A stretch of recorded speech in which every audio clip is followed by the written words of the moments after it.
Hi, and welcome to the second short lecture from Chapter 6 in your textbook. So today I want to talk to you a little bit about understandings and misunderstandings with regard to language and communication. We talked a little bit about this in the last short lecture. So one of the key principles that we need to understand in going into this is about semantic rules. Semantic rules, as your textbook tells you, reflect the ways in which users of language assign meaning to a particular linguistic symbol. So the ways that we assign meaning to a word, for example, right? And semantic misunderstandings occur when people assign different meanings to the same words. So as you probably already know intuitively, there are a number of words that we use commonly that have different meanings depending on context. So cool, for example. Cool might mean, kind of chilly in terms of temperature, but it also might mean that something is fun, impressive, neat, stylish, right? This is an example of how one word has different semantic meanings, and this, of course, can lead to miscommunications. So, in general, we could say that there are things known as equivocal statements. So there are equivocal words like cool that have multiple meanings, but there are also statements that can be interpreted in more than one way. So an equivocal statement, again, is a statement that can mean many different things. And so, as we've already talked about a little bit, equivocation can be a strategic alternative to blunt disclosure. We can use terms and words and phrases that are intentionally ambiguous or equivocal, because it gives us a way out, oftentimes, in a given situation. So equivocal language can create ambiguous statements, statements where the meaning isn't clear, and indeed they have more than one meaning, and this can lead to confusion. This is, Jay Leno used to do a bit on The Tonight Show about this, where he'd show different headlines. One example might be "Family catches fire just in time," right? So does that mean that they caught the fire before it got too big, or does that mean that it was time for this family to burn, right? I mean, that's why it's funny, right? At least, or it's supposed to be funny. So what's important to recognize with equivocal statements is the responsibility for making sense of equivocal statements rests largely on the receiver, on the person hearing the message.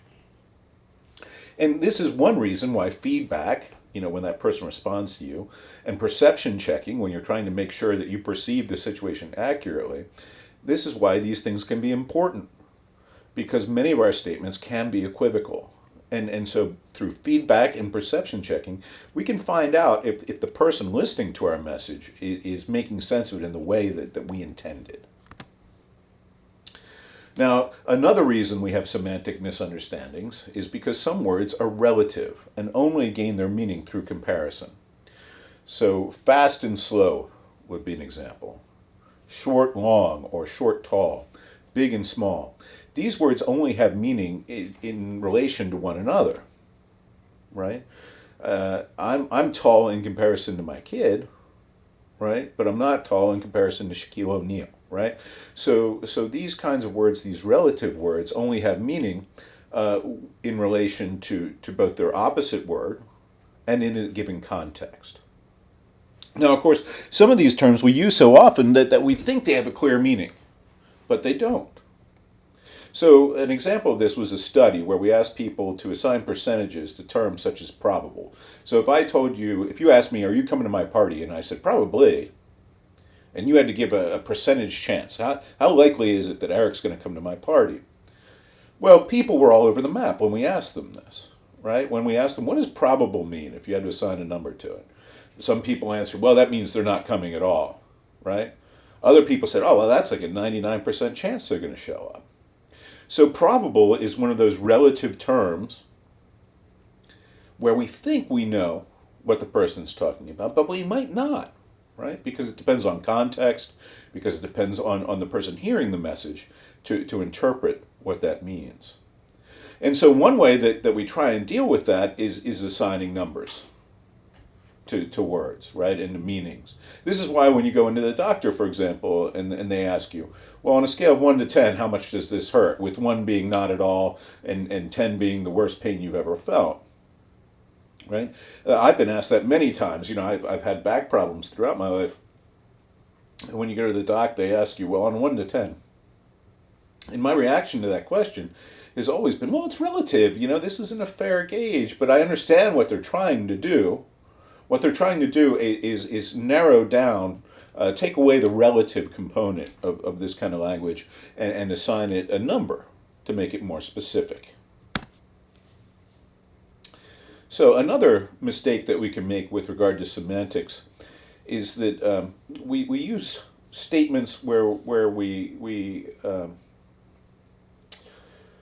suggest that things never change, right? This is called static evaluation.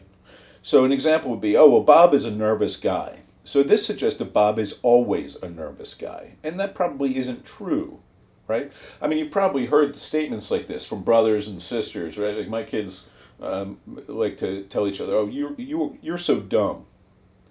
Well, that's a static evaluation because it implies that you're dumb now, you were dumb in the past, and you'll be dumb in the future. And we all know that that's not really the way that people operate, right? Bob's not always nervous, but saying that implies that he is, or saying that Gina's got a bad temper or is short-tempered suggests that Gina is always that way, and she's not. So static evaluation can lead to semantic understandings. Abstract language can also lead to semantic understandings, or misunderstandings rather, right? So abstract language is vague in nature. It's hard to pin down. Behavioral language, however, refers to specific things that people say or do. Now, at times, abstract language can be useful. So, for example, we might tell our roommate, oh, thanks for cleaning up. And it's easier to say thanks for cleaning up than it is to say, oh, well, thank you for doing the laundry, thank you for mopping the kitchen floor, thank you for polishing the furniture, thank you for dusting, right? And going through the whole list of everything they've done. If we had to do that, we'd never stop talking. So in this sense, abstract language is useful because we could just say something like, thank you for cleaning up, and it conveys the message that we want to convey. Now, when this language gets too abstract, however, right, it can lead to problems. It can lead to things like stereotyping or thinking in broad ways or in generalities that aren't helpful. So when we talk about abstraction in communication, generally we talk about abstraction existing on a kind of continuum or on a ladder that goes from abstract to concrete. So the more concrete something gets, the more specific it gets. And so you see here are a few examples, right? So if I'm being abstract, I might talk about produce, for example. Now, if I want to get more specific, one kind of produce is fruit. If I get more specific, I might talk about an apple. Then I could talk about a specific kind of apple. And then I could talk specifically about the apple, the Braeburn apple that I had for breakfast. So as I go down this scale, I'm going from abstract to concrete. So I go from an entire category of things down to one specific thing, and I can't really get more specific than that. That's as concrete as I can get. So if we think about abstract and concrete, we can think about them as opposites, with abstract being the most vague and concrete being the most specific. But we also have to recognize that this falls on a continuum, on a ladder, right? With degrees of abstraction and concreteness.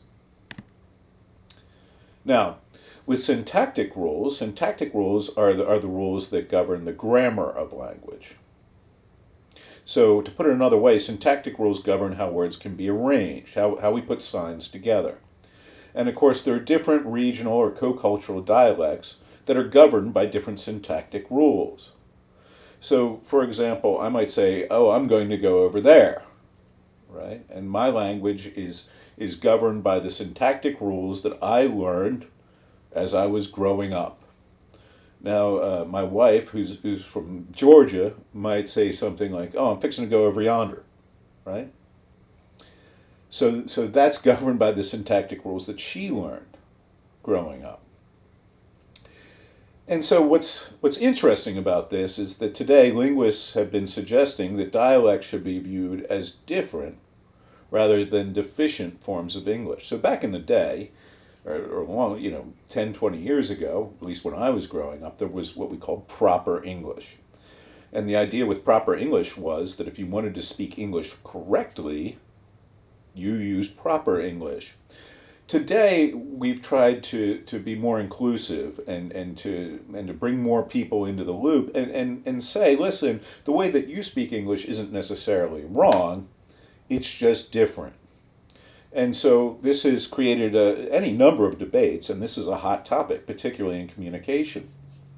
But communication as a field has pretty much come down on the side of language, or rather, I should say, these different kinds of syntactic rules are in fact just different, not wrong, not deficient. Now we also have pragmatic rules, and pragmatic rules are the unofficial guidelines that govern the way that speech operates. And when everyone uses the same set of pragmatic rules, it's an example of what we call coordination. So some of these rules, these unwritten rules, are shared by most people in the culture. So when I ask you in the morning, if I see you in the hallway and I say, how's it going? You understand that I'm not really asking you for information. This isn't about really trying to figure out how you're doing. It's an acknowledgement that you're there. It's a way of saying hello. So this is a pragmatic rule that's understood throughout society, throughout culture. But there are also pragmatic rules, in jokes, personal codes, that exist between small groups, as small as two people.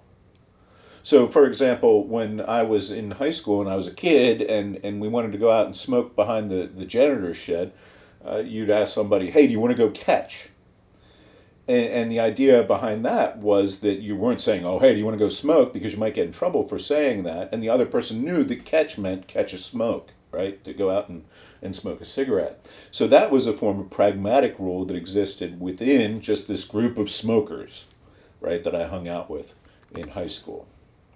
All right, well, that covers this short lecture. Thanks for checking in, and I hope you learned something.